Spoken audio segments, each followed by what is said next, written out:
Dans les 5 dernières années, on a aidé plus de 100 entraîneurs, entrepreneurs, propriétaires de gym privés à scaler leur business, majoritairement avec les réseaux sociaux. Et c'est pas nous qui vont te montrer comment être viral, parce que je ne l'ai jamais été, mais ce qu'on est bon à faire, c'est de convertir avec une petite audience. Puis c'est ça qu'on va parler aujourd'hui.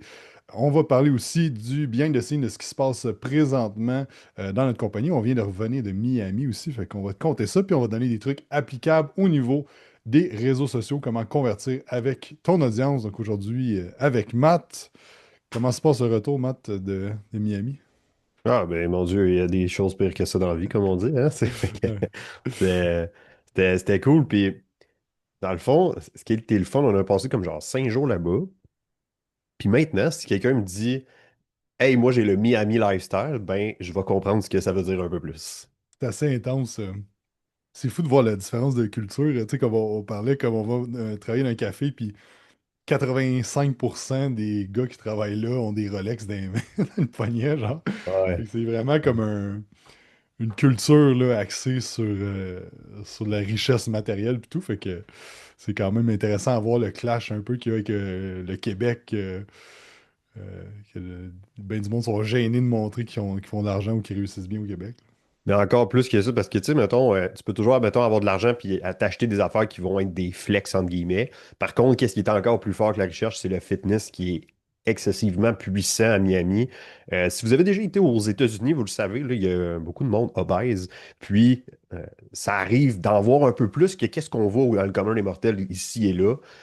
Souvent, moi, ça m'est déjà arrivé d'aller dans un restaurant, puis j'ai vraiment vu quelqu'un avoir besoin de 2 chaises pour s'asseoir, là. J'en revenais pas. Mais c'était full comme naturel. On dirait vraiment que c'est une chaise, mais c'était 2 chaises. Tu sais, j'étais comme, wow, ça m'avait marqué.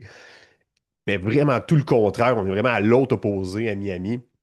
En parlant de quelqu'un, il y avait quelqu'un qui nous mentionnait aussi que c'était la place, je pense, en Amérique que les gens s'entraînaient le plus. Donc, c'est très facile de confirmer ça. Je veux dire, tout le monde court, tout le monde a des chiens parce que ben, ils sont toujours dehors, sont en train de courir, pis ça. Fait que, on a vu des chiens en masse, du monde courir, tout le monde est fit, tout le monde est en shape. Puis en plus de ça, ben, il y a aussi, ça va avec le paraître aussi, là, donc les Rolex, les autos, les ci, les ça, les appartements avec la vue sur la mer, pis tout le kit. Donc, c'était cool, j'ai bien aimé ça. J'ai bien aimé ça. Ouais. Dans le fond, on était là pour un mastermind qu'on assistait avec une compagnie avec laquelle on fait affaire. C'est vraiment axé là, sur les systèmes d'acquisition et le marketing de façon générale. Fait que c'était vraiment cool. On a passé une journée de formation avec eux autres. On était peut-être une 40, 50 personnes qui assistaient à cette formation-là. Fait que c'était pas privé, mais c'était quand même plus accessible. On pouvait parler avec pas mal tout le monde, avec le propriétaire de la compagnie, avec tout ça. Fait qu'on a eu du temps de jaser avec eux autres. Puis la deuxième journée, ben, c'était un genre de networking sur un bateau. Un genre de. C'était semi-yacht, là. C'était pas vraiment un gros. Ben, c'était comme un bateau fait pour des rencontres de même. Fait que c'était cool. On s'est promené tout sur le bord de Miami. Puis c'est vraiment cool. Puis, Matt, c'est quoi si on résume ça, mettons, en un gros takeaway euh, de cette formation-là?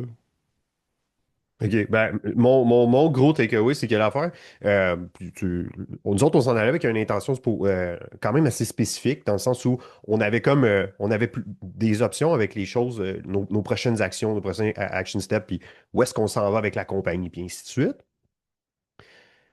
Puis, ben, le plus gros takeaway en une phrase, c'est t'as pas nécessairement besoin de servir comme plus large ton avatar. Donc, euh, pas obligé de faire comme, OK, on va coacher d'autres styles de personnes, mais de rester dans le même style de personnes, mais qu'est-ce qu'on peut faire davantage pour encore plus les aider, pour faire de la croissance aussi, autant pour les clients que pour nous autres aussi. Fait que ça, c'est mon plus gros takeaway. Mettons, je le résume parce que c'est vraiment plus compliqué que ça, mais si j'avais résumé ça en une phrase, ce serait ça. Puis toi, Jake? Ah ben, juste mettre du push là-dessus, c'est que je pense aussi qu'il y a des choses en étapes, genre. Je pense que ce qu'on on a beaucoup brainstormé, puis c'est ça le fun aussi de partir 5 jours, c'est que oui, il y a la formation, mais après ça, il y a tout le brainstorm puis le travail qu'on peut faire en étant là-bas sans trop être dérangé, tu sais. Puis je pense que des fois, il y a comme un goal dans 5 ans où est-ce qu'on veut se rendre, puis il y a des étapes à franchir, puis Pas obligé de tout de suite sauter à la dernière étape, tu sais. Fait que je pense que c'est un peu ça Exact. qu'on a pensé, puis tout ça. Ben, moi, dans le fond, le gros takeaway, c'était plus de la façon que euh, je trouvais que pas nécessairement la façon que c'était organisé, mais le contact qu'on pouvait avoir dans le coaching qu'on a avec eux, je trouve ça le fun en ayant été à beaucoup d'événements, puis en ayant investi beaucoup dans des différents types de coaching, puis tout ça. La proximité qu'on a avec les coachs qui sont là-dedans, puis même le fondateur de la compagnie, puis tout ça. Moi, je trouve que c'est une belle expérience qu'on veut donner au monde aussi. Puis de prendre le temps, genre, tu sais, Joe, qui est le directeur des opérations là-bas, c'était assez avec nous autres. On a comme pu, genre, vraiment deep down sur tout ce qu'on voulait regarder avec lui. Fait que ça, c'est un apprentissage, c'est le fun de voir ce service-là qu'on reçoit, puis c'est comme comment on peut donner ça encore plus au monde qu'on a, puis aussi même plein d'affaires au niveau du marketing, tu sais, au niveau de YouTube. Je trouve ça intéressant étant donné que on a une chaîne YouTube puis on met tout dessus. Puis dans le fond, ben, Ravi expliquait comment l'algorithme YouTube fonctionnait, que si tu été connu pour un certain type de contenu, mais ça se peut que ça fasse planter ton nouveau style de contenu. Fait que du sens que nous autres, les plus gros vidéos qui ont le plus de vues puis tout ça sur la chaîne YouTube, c'est les podcasts. C'est surtout des entrevues. Fait que ce qui arrive, c'est que toutes mes autres vidéos qui sont plus de la formation ou du knowledge que je donne, ben, ils sont tous moins performants. Donc là, ça affecte négativement l'algorithme, puis ainsi de suite. Fait que dans le fond, ce que je suggère, c'est vraiment d'avoir une chaîne dédiée, exemple, à du podcast, une chaîne dédiée à un style, dans le fond, de contenu. Fait que ça, c'est une chose que je vais faire dans le prochain trimestre, en fin de l'année. Ça presse pas nécessairement, mais c'est que je vais partir une nouvelle chaîne qui va être axée sur tout ce qui est formation plus éducatif, puis tout ça que je fais présentement, juste sur une autre chaîne qu'on va tout transférer là-dessus, puis laisser la chaîne qu'on a là avec les podcasts comme cet épisode-là, puis les entrevues, puis ainsi de suite, là. Donc, on a expliqué ça, puis de comprendre un petit peu comment que l'algorithme YouTube fonctionne. Fait que, parce que YouTube, c'est une des bonnes façons de nurture les prospects, donc de bâtir la confiance avec les gens, là. Ça veut dire quelqu'un qui écoute un Reels de 30 secondes, quelqu'un qui écoute 5 vidéos back-à-back d'une heure, le niveau d'awareness de ce que vous faites il est différent. Fait que c'est pour ça aussi qu'on amène beaucoup ça avec nos clients présentement.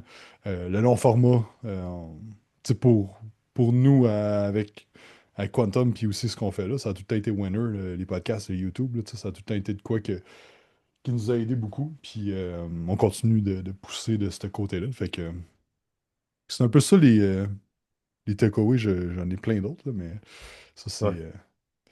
c'est une petite chose que vous pouvez mettre en place. Si vous n'avez pas de YouTube channel, je vous invite fortement à vous en ouvrir un, puis juste mettre des vidéos de 10 minutes où est-ce que vous expliquez un concept un petit peu plus poussé.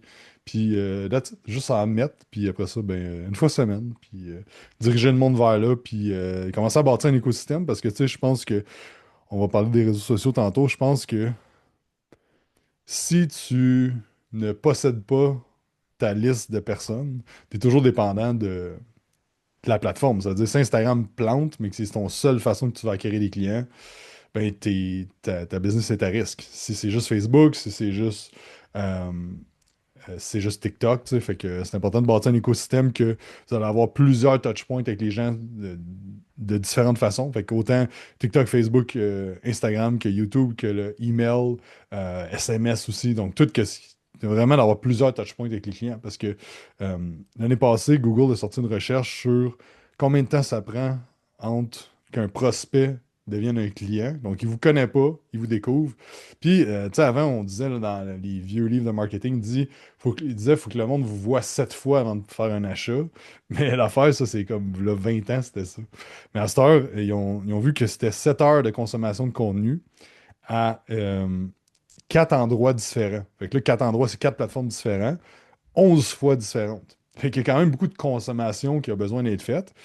Et votre écosystème de marketing doit combler ça le plus rapidement possible. Fait que c'est pour ça que le système qu'on met en place avec nos clients, c'est OK, on drive du monde vers une plateforme qui est Instagram, que c'est la plateforme la plus facile de driver du monde. Mais après ça, on veut pitcher le monde dans l'écosystème pour que euh, ils voient votre contenu à plein de places différentes, puis qu'il y ait la consommation de ce 7 heures de contenu-là le plus rapidement possible. 7 heures, c'est une moyenne. Comme si ça fait un bout que vous êtes dans le milieu, vous savez, il y a du monde, des fois, là, nous autres, là, ça arrive encore, là. Ça fait 2 ans, 3 ans, 4 ans, 5 ans qui nous suivent, puis là, c'est le bon moment. Puis tu as du monde, c'est comme ils rentrent dans ton monde, ils te découvrent, puis la semaine d'après, ils achètent. Tu sais. Moi, je suis plus ce style d'acheteur-là. Tu sais. Fait que, puis ça fait une moyenne de 7 heures. Fait que dans le fond, le takeaway à prendre présentement, c'est est-ce que mon système de marketing présentement fait en sorte de favoriser la consommation de 7 heures de contenu pour attirer l'attention du monde, bâtir de la confiance, puis les amener à réaliser que vous êtes la bonne personne pour les aider. Um, c'est ça que votre marketing doit faire. Puis YouTube, podcast, mais c'est une excellente façon d'amener le monde à consommer plus longtemps du contenu. Exact. Puis, tu sais, l'affaire, là, c'est. Je sais pas si j'avais parlé de ça dans un autre podcast ou quoi que ce soit, là, mais ça a l'air un peu de dire hey, en 2025, je vais partir un podcast. Chris, tout le monde fait ça, voyons donc. Tu sais, je peux pas faire ça. Tu sais, c'est tellement pas spécial. Je vais tellement très peu me faire découvrir. C'est que la différence, à même titre que l'entraînement ou bien d'autres des affaires, il y a beaucoup de monde qui commence, il y a personne, il n'y a pas beaucoup de gens qui vont continuer. Puis j'ai quand même une stat intéressante en avant de moi. OK? Il y a 20% dans le monde des podcasts, tous les podcasts, il y a seulement 20% de tous les podcasts qui ont au-dessus de 50 épisodes. C'est fou quand même, là. Il y a 44% des podcasts qui ont 3 épisodes et moins. Quand même, c'est fou, là. Puis 75% des podcasts, ils font même pas 10 épisodes. Fait que si tu as 50 épisodes et plus, tu es déjà dans un rare groupe de gens. Pourquoi? Puis ça, on essaie de comprendre la logique en arrière de ça. C'est que c'est les attentes qui sont pas réalistes par rapport à ça. Donc, tout ce que Jake a dit sur le YouTube, puis tout, le 7 heures, puis ainsi de suite, il faut, comme, juste pour être clair, on a fait quand même beaucoup d'argent, on a closé beaucoup de personnes, étant donné que Jacob a fait longtemps les podcasts Quantum, puis ainsi de suite. Longtemps. On fait au-dessus de 200 épisodes de podcast avec Quantum. Maintenant, tu commences un podcast, tu ne veux pas penser qu'après 10, 15, 20 épisodes, tu es supposé de voir des résultats life-changing. Absolument pas. Maintenant, d'être consistant, 6 mois, 1 an, à un par semaine, là, on va commencer à sentir une certaine traction. C'est peut-être poche à dire, c'est peut-être, ah, mais là, qu'est-ce qui peut être plus rapide? Il y a des choses qu'on peut faire pour être plus rapide, mais comme n'importe quoi qui est great, qui est vraiment comme amazing, ça va prendre du temps. Puis il y a plein d'affaires qu'on peut faire pour aller chercher des petits pourcentages ici et là, pour essayer d'accélérer un petit peu le processus. Par contre, je ne suis pas ici pour vous dire des mensonges. Il va falloir être consistant, puis il y a de l'effort à faire, puis c'est une des raisons pourquoi il y a très peu de gens qui sont capables de scaler à un niveau que très peu de gens se rendent. Parce que leurs attentes sont différentes. C'est de mettre du travail pour que tu le sais que dans 1 an, 2 ans, 3 ans, 4 ans, 5 ans, ça commence à payer. Donc, euh, le podcast, qui est un contenu long format, où est-ce que c'est pas exactement comme des Reels où est-ce que, tu sais, comme faut être dynamique et chaque seconde est importante, puis ainsi de suite. C'est pas la même affaire. On peut être beaucoup plus nous-mêmes, puis que les gens connaissent ce côté authentique de vous, qui est votre réelle personne, du moins, je l'espère. Je vous encourage à faire ça. Mais c'est comme ça qu'on peut bâtir de la confiance avec les gens. Donc, quelqu'un qui s'assit, ou qui écoute ton podcast pendant qu'il est au gym, en auto, en train de faire autre chose. Bref, on bâtit de la confiance avec ces gens-là. Puis, overtime, quand le temps sera euh, quand ils vont être rendus là, ben, ils vont prendre action avec vous. Donc, Hmm. Ah, puis c'est important de comprendre que c'est comme aujourd'hui, tu as besoin de rentrer des clients, exemple. Mais il faut quand même qu'il y ait des actions qui soient prises pour tes 6 à 12 prochains mois de bâtir le brand. Fait que c'est tout le temps une dichotomie de si tu fais constamment des promotions à tous les mois, c'est comme tu vas rentrer du cash. Sauf que dans 6 mois, ça va te faire mal parce que tu n'auras pas bâti assez de confiance avec un assez gros bassin de monde. Même affaire pour les ads. Les ads, je pense que c'est exactement le même principe. Les attentes que le monde a. Si t'es pas prêt à dropper 1000$ juste en test, puis pas faire une scène, tu devrais juste pas faire des ads. Comme ça demande du test, puis c'est pas genre le tunnel parfait. Ah là, mon vidéo, j'ai fait un hook, j'ai parlé à mon avatar client, j'ai mis en lumière un pain point, j'ai fait un call to action, ça amène sur une page, un monde book, ici et ça. Ouais, mais ça va-tu marcher? On ne sait pas. Il faut le tester. Comme ça se peut que ton message soit pas spécifique avec le marché. Ça se peut que ton targeting soit pas bon. Ça se peut que ta landing page soit pas optimale. Ça se peut que plein d'affaires, puis c'est un paquet de tests qu'on a besoin de faire. Puis des fois, parce qu'on l'a vu avec du monde, on launch un ads avec quelqu'un, puis c'est un coup de circuit, passe, ça pète, puis one shot, la personne a une tonne de leads. Mais il y en a bien que c'est deux, trois visuels différents. Après ça, on teste, OK, c'est telle affaire, puis à un moment donné, on tombe sur quelque chose que, ah, là, ça fonctionne bien, puis on va juste double down là-dessus. Puis l'affaire, c'est que tout ce qui est comme rapide, je vois ça comme si tu squeezes le citron. Mais à un moment donné, le citron, il n'y a plus de jus dedans. Fait que tu peux pas constamment faire des stratégies pour acquérir des clients là. Fait à toutes les semaines, tu dois dire comment que je bâtis ma business, mon département marketing pour qu'il m'amène des leads l'année prochaine, mais comment je le bâtis aussi pour les 2, 3 prochains mois. Puis c'est que ça prend un peu des deux. Puis comment je vois ça, c'est que qu'est-ce qui est un peu de ramasser à toutes les semaines des leads, ben tu as des ads, puis tu as une des meilleures façons, c'est dans les stories Instagram. Fait que de faire, dans le fond, des call to action directs ou indirects. Ça veut dire direct, c'est quoi? C'est Hey, j'ai ça à vendre, achète mes trucs. Fait que ça, je suggère très rarement de le faire. À part si vous avez, mettons, 100, 200, 300 nouveaux followers par semaine. Là, ça peut valoir la peine de faire un call to action une fois par semaine ou 2 semaines. Sinon, comme vraiment plus une fois par mois, 2 mois-ish, un call to action. Mais les call to action indirects, ça, c'est quelque chose qu'on suggère de faire assez souvent. Fait que ça peut être quoi? Call to action indirect, c'est euh, tu fais des stories où est-ce que tu vas te donner un lead magnet, donc quelque chose de gratuit, en échange que le monde t'envoie un mot-clé en DM.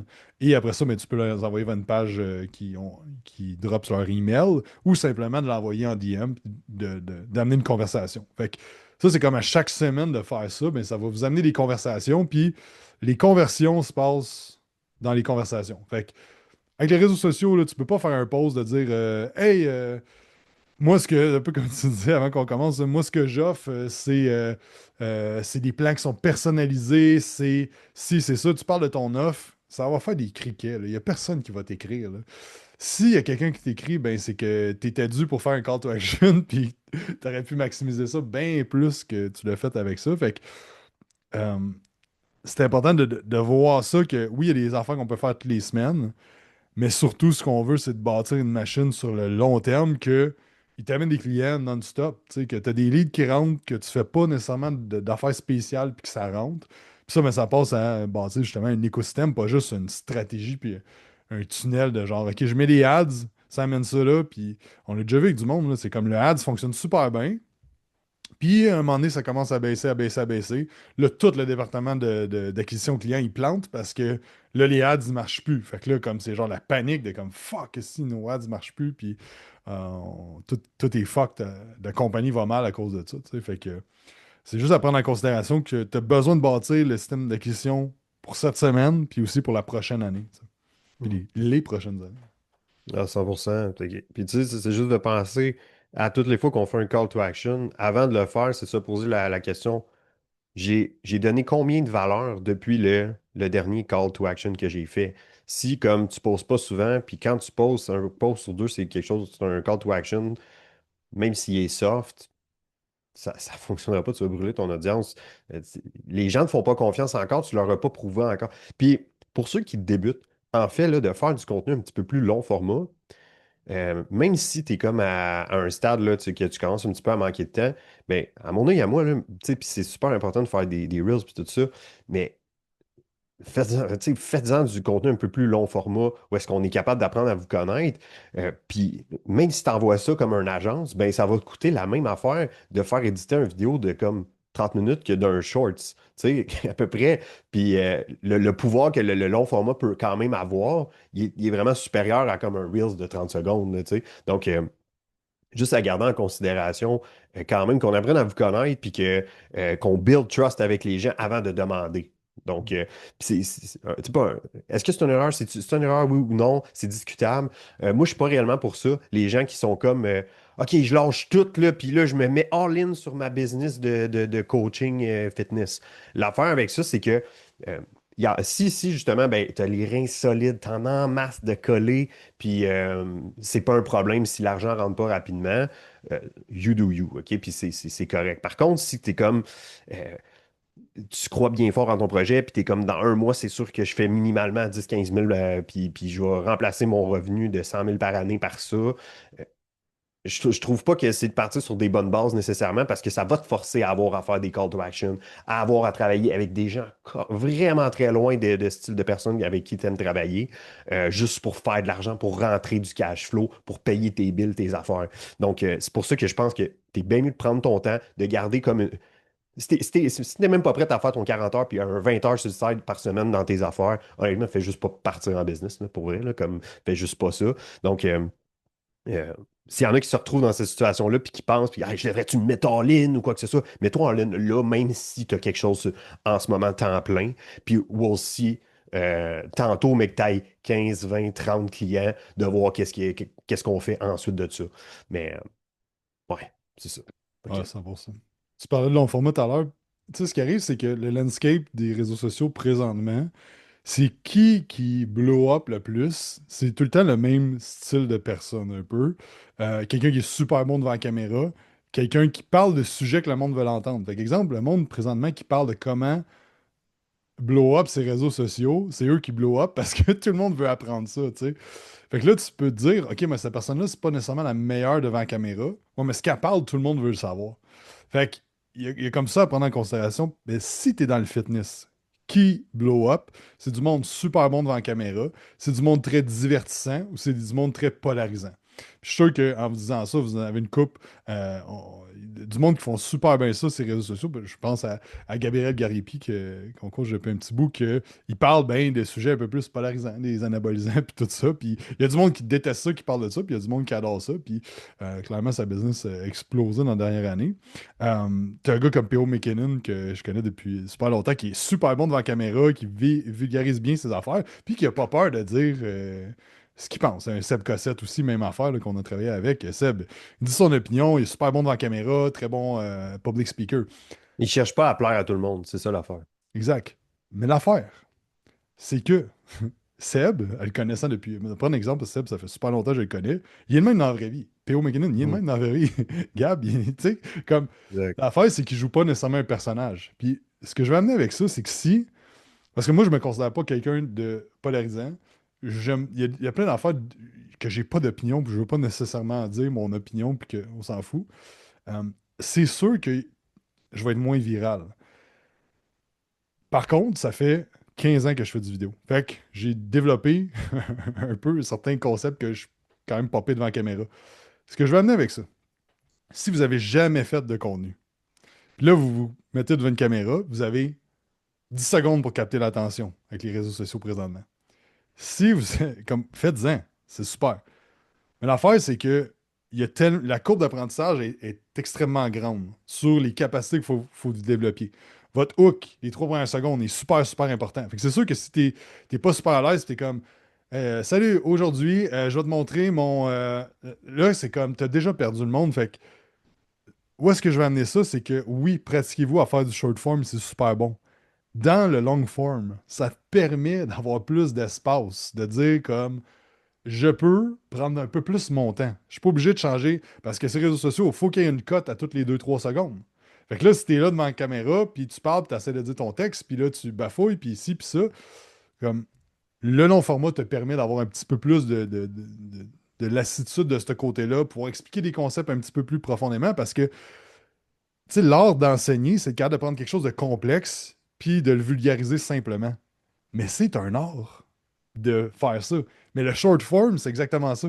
C'est d'être capable de prendre un concept et de donner des tips applicables rapidement avec le monde. Fait que c'est quand même tough faire du short form en 2025. Fait que c'est pour ça que le blend long form avec short form, je pense que c'est vraiment un gros winner. Que dans le fond, depuis 2017 que je fais ça. Mais on dirait que je ne m'en étais pas rendu compte.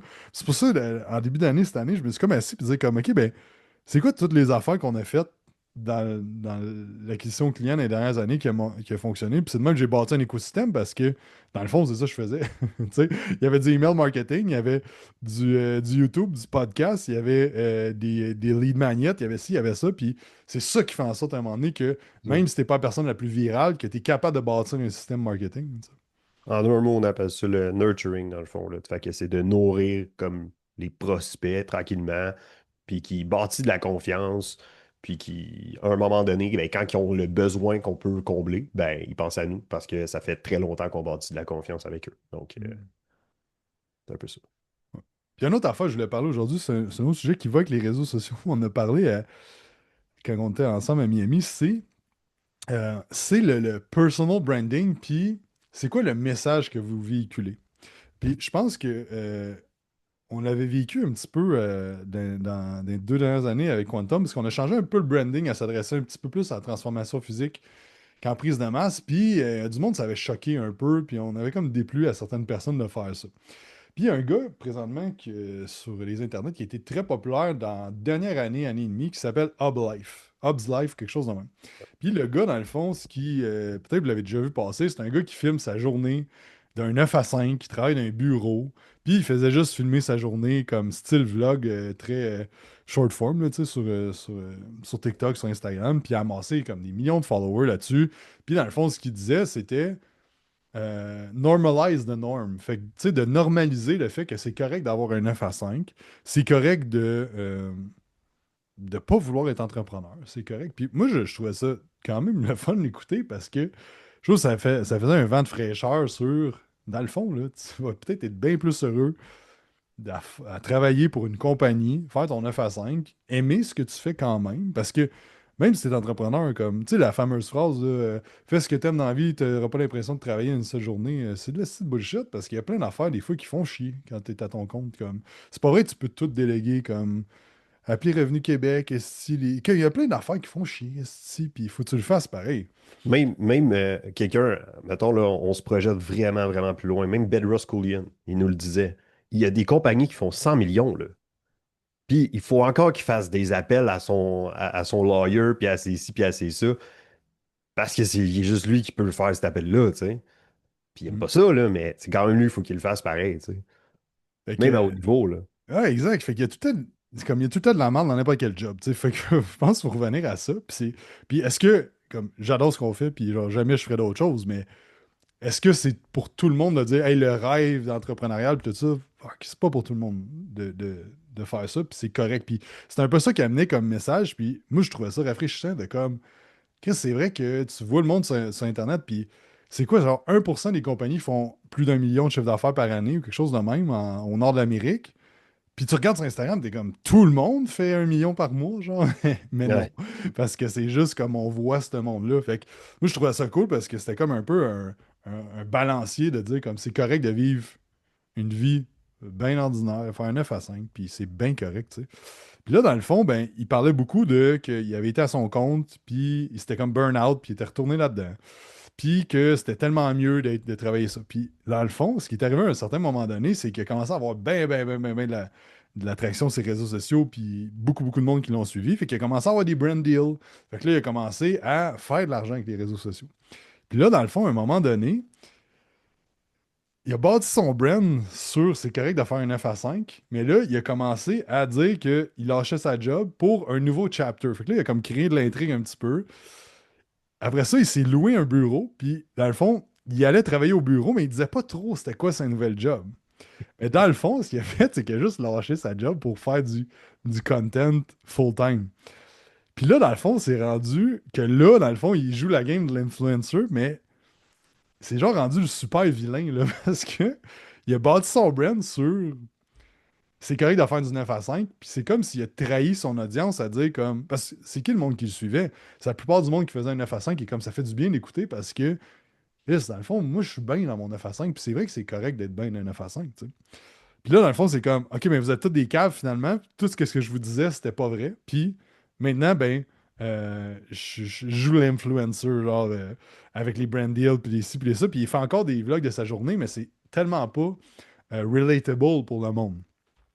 Puis ben là, ben présentement, tout le monde le bâche, puis ses commentaires, c'est juste comme le monde qui est comme t'es un esti de menteur, puis tout ça. Puis même qui a fait un live la semaine passée sur TikTok pour, je savais pas, là, mais tu peux payer le monde, ça s'appelle des galaxies, là. C'est genre tu payes le monde, tu peux donner de l'argent à tes créateurs, puis dans le fond, le monde posait des questions, puis il disait ah, donne-moi des galaxies, puis je vais répondre. Fait que c'est comme complètement l'autre affaire qu'il faisait. Puis la leçon qu'on peut regarder de ça puis d'apprendre, c'est que quand tu bâtis un brand sur quelque chose, fais attention au message que tu véhicules puis la direction que tu veux parce que tu as bâti une audience qui te suivait pour une raison puis tu connectais avec cette audience-là. Fait que assure-toi de rester toujours dans. Oui, il peut y avoir de l'évolution, mais de toujours penser à ton audience qui t'écoute, puis celle qui t'a amené où est-ce que tu es là.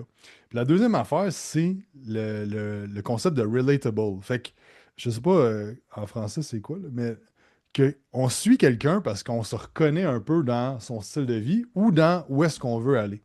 Du style que, on en parlait aussi, Matt et moi, que moi je trouve qu'Alex Hormozy, il donne vraiment du bon contenu, puis c'est vraiment bon ce qu'il fait. Mais sa vie, il m'inspire pas pantoute. Parce qu'il travaille non-stop, 7 jours sur 7. Il prend genre 2 semaines même pas, je pense 2 jours de vacances par année. Comme, il travaille beaucoup, beaucoup, beaucoup, beaucoup, beaucoup.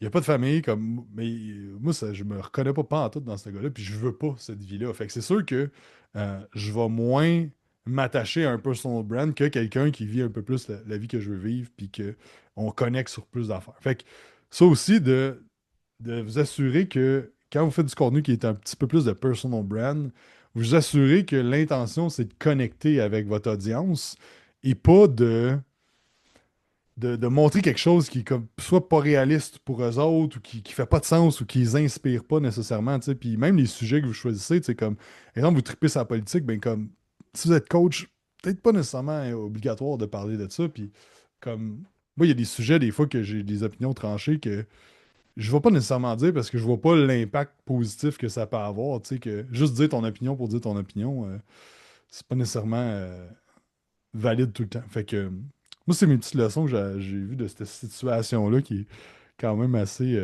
spéciale. Ah, c'est quand même quelque chose pareil. C'est Connor Hubbard, si jamais vous voulez aller voir, qui est le channel Hub's Life finalement. Puis c'est drôle parce que j'ai juste, parce que quand tu as dit ça, j'étais quand j'ai essayé de trouver le nom. Puis j'ai juste demandé à ChatGPT c'est qui le gars qui a ça. Puis il m'a dit exactement ça. Il m'a dit qu'il faisait des vidéos sur le 9 to 5, puis que maintenant, ben, il a comme trahi son audience. Fait que même une petite recherche rapide, tout de suite, le gars, il se fait démonter, là, tu sais, comme. Fait que c'est.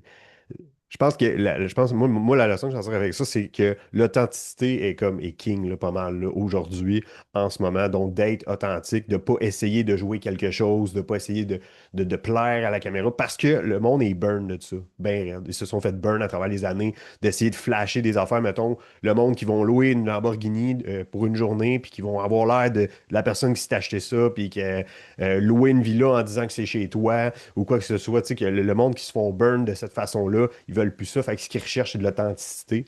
Donc, de garder ça en tête, puis de toujours juste rester authentique, puis juste être to your true self. Donc, même si, comme tu disais précédemment, d'être d'être un personnage ultra attirant sur la caméra, ben, si tu l'es moins, ben, au moins sois toi-même, puis les gens vont t'aimer pour qui tu es réellement. Puis il y en a qui vont connecter avec toi, comme qu'il y en a qui vont euh, mettons, si on reprend les exemples de P.O. McKinnon, de Gab Garipi, de Seb Cossette, ben, du monde qui ils vont vraiment aimer ces gens-là, puis il y en a d'autres que ça va les repel, ça va les.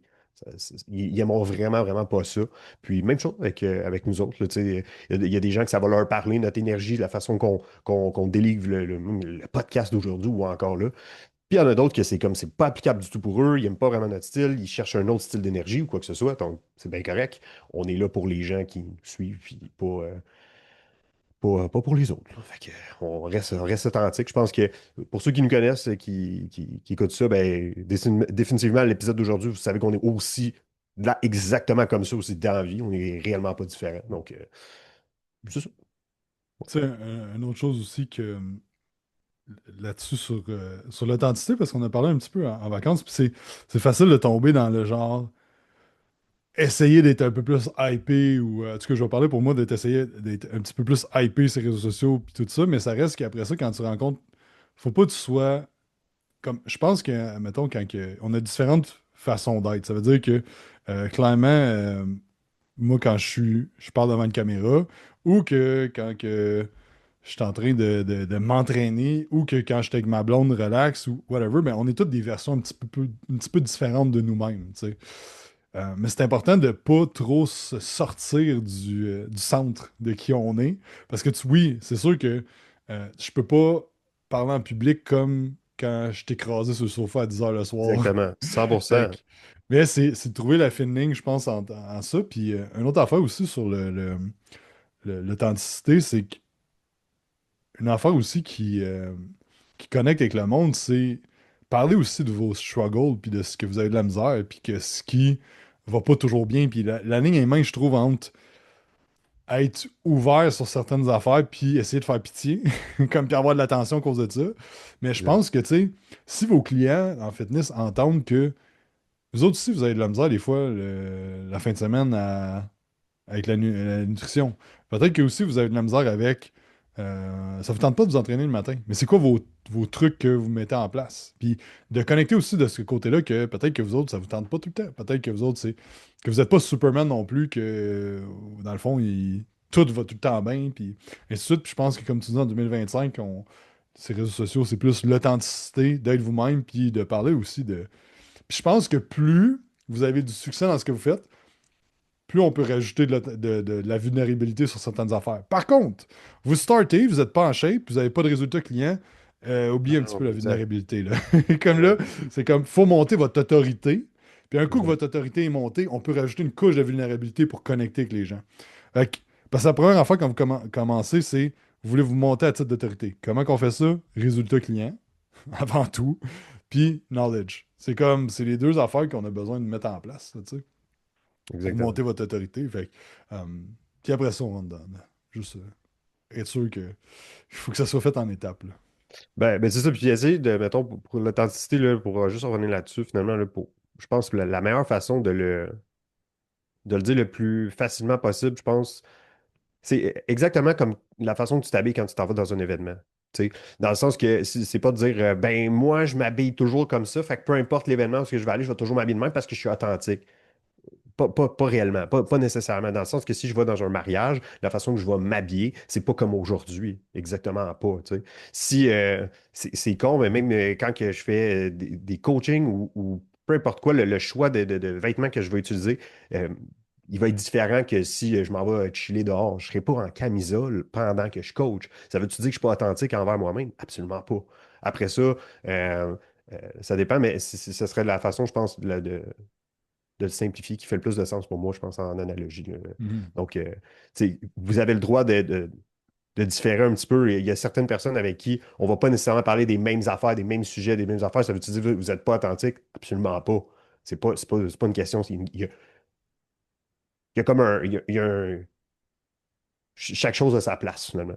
Donc, au même titre que la façon que vous allez vous habiller propre à l'événement. Donc, c'est un peu ça. Fait que je pense que ça fait pas mal le tour. T'avais-tu d'autres choses que tu voulais parler, Jay? Non, mais on a parlé de notre parcours Miami, on a parlé de certains trucs à mettre en place avec les réseaux sociaux, puis on a parlé d'Ublife, qui est un bon exemple de personal brand. Et j'aurais dû en parler plus tôt, mais il y a l'atelier d'ascension qui s'en vient le 25 et 26 septembre à Laval. Et les billets sont en vente au moment où on sort ça, juste en bas du vidéo sur Spotify, si vous l'écoutez. Vous allez avoir le lien pour acheter des billets. Les billets, dans le fond, les prix vont monter pas mal aux 2 semaines de 50 $ le billet. Fait que euh, au moment où vous écoutez, ben, ça va probablement être le prix le moins cher que vous allez pouvoir avoir. Fait que allez voir ça. On a 100 places maximum. On a déjà 35 billets, je pense, de vendus, quelque chose de même. Au moment, on filme ça le 29 juillet. Là. Donc, au moment, les lancements de billets sont pas faits encore. Fait que ça va être des conférences, 2 jours de conférences d'immersion. On va parler de systèmes de marketing, de délivrables, de vente, tout ce que vous avez besoin pour scaler votre business sans chaos dans la prochaine année. Et on a très hâte de vous voir là-bas au Cabaret C à Laval. Fait que allez vous procurer vos billets. Et sur ce, ben, je vais vous souhaiter une excellente journée. Merci d'avoir écouté. Merci d'écouter sur YouTube ou sur Spotify. N'oubliez pas de faire 5 étoiles, vous abonner à la chaîne YouTube. Puis on se parle dans un prochain D&D Show. À la prochaine.